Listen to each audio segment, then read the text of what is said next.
SpaceX Mars program is a development program initiated by Elon Musk and SpaceX in order to facilitate the eventual colonization of Mars. The program includes fully reusable launch vehicles, human-rated spacecraft, on-orbit propellant tankers, rapid turnaround launch landing mounts, and local production of rocket fuel on Mars via in situ resource utilization or ISRU. SpaceX's aspirational goal was to land the first humans on Mars by 2024. But in October 2020, Elon Musk named 2024 a goal for an uncrewed mission. At the Axel Springer Award 2020, Elon Musk said that he's highly confident that the first crewed flight to Mars will happen in 2026. A vital element of the program is planned to be the SpaceX Starship, a fully reusable super heavy lift launch vehicle under development since 2018. To achieve a large payload, the spacecraft would first enter Earth orbit, which is expected to be refueled before it departs to Mars. After landing on Mars, the spacecraft would be loaded with locally produced propellants to return to Earth. The expected payload for the Starship launch vehicle is to inject between 100 to 150 tons to Mars. Hello guys, welcome to Tech Power. And today in this video, we'll be talking about Elon Musk's SpaceX will take people from Earth to Mars and safely back again. But before starting this fantastic video, make sure to subscribe to our channel and hit the bell icon to get notified about our latest videos. So let's get started.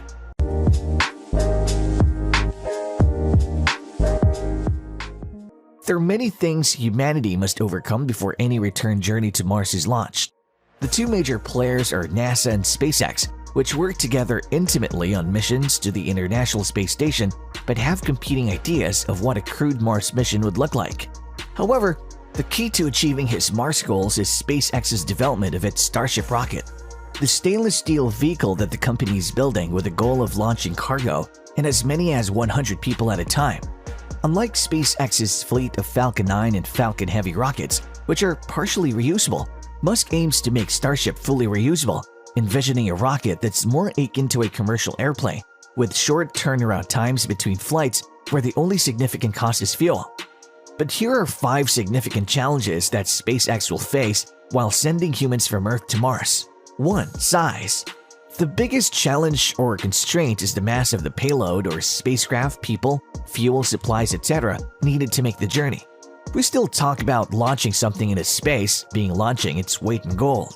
The payload mass is usually just a tiny percentage of the total mass of the launch vehicle.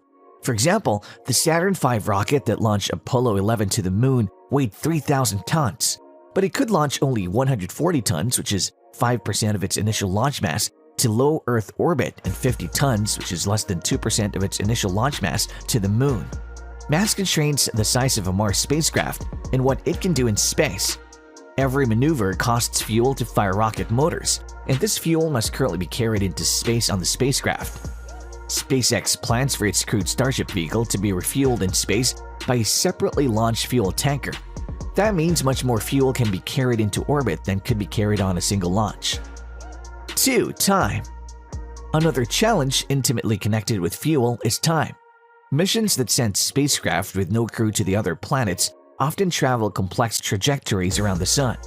They use gravity-assist maneuvers to effectively slingshot around different planets to gain enough momentum to reach their target.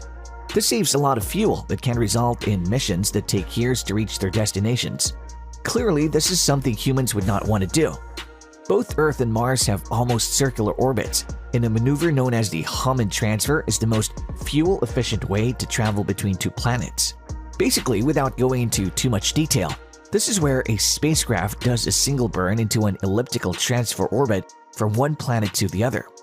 A Hammond transfer between Earth and Mars takes around 259 days, between 8 and 9 months, and it's only possible approximately every 2 years due to the different orbits around the Sun of Earth and Mars.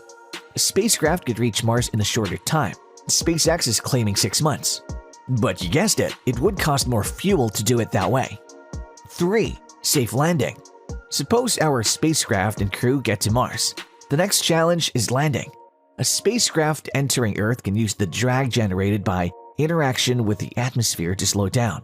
This allows the craft to land safely on the Earth's surface, provided it can survive the related heating.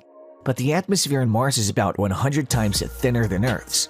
That means less potential for drag, so it isn't possible to land safely without some kind of aid.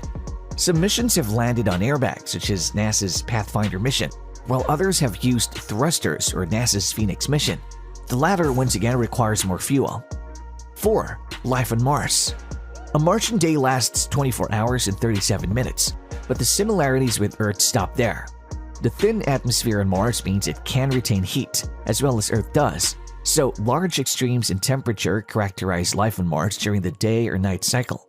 Mars has a maximum temperature of 30 degrees Celsius, which sounds quite pleasant, but its minimum temperature is negative 140 degrees Celsius, and its average temperature is negative 63 degrees Celsius. The average winter temperature at the Earth's South Pole is about negative 49 degrees Celsius, so we need to be very selective about where we choose to live on Mars and how we manage the temperature during the night. The gravity on Mars is 38% of Earth's, so you'd feel lighter. But the air is principally carbon dioxide with several percent of nitrogen, so it's completely unbreathable. So we would need to build a climate-controlled place to live there. SpaceX plans to launch several cargo flights, including critical infrastructure such as greenhouses, solar panels, and you guessed it, a fuel production facility for return missions to Earth. Life on Mars would be possible, and several simulations have already been done on Earth to see how people would cope with such an existence. 5. Returning to Earth. The final challenge is the return journey and getting people safely back to Earth. Apollo 11 entered Earth's atmosphere at about 40,000 kilometers per hour, just below the velocity required to escape Earth's orbit.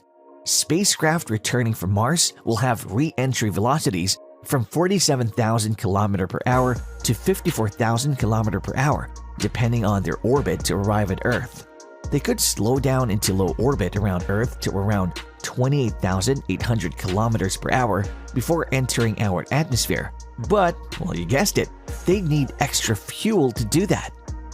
If they barrel into the atmosphere, it'll do all the deceleration for them. So we just need to make sure we don't kill the astronauts with G-forces or burn them up due to excess heating.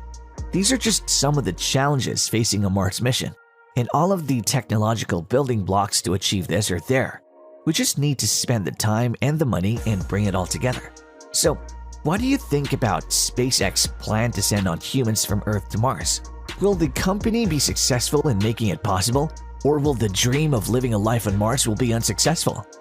Well, whatever you're thinking, let us know your thoughts in the comment section below, and we'll be happy to hear from you.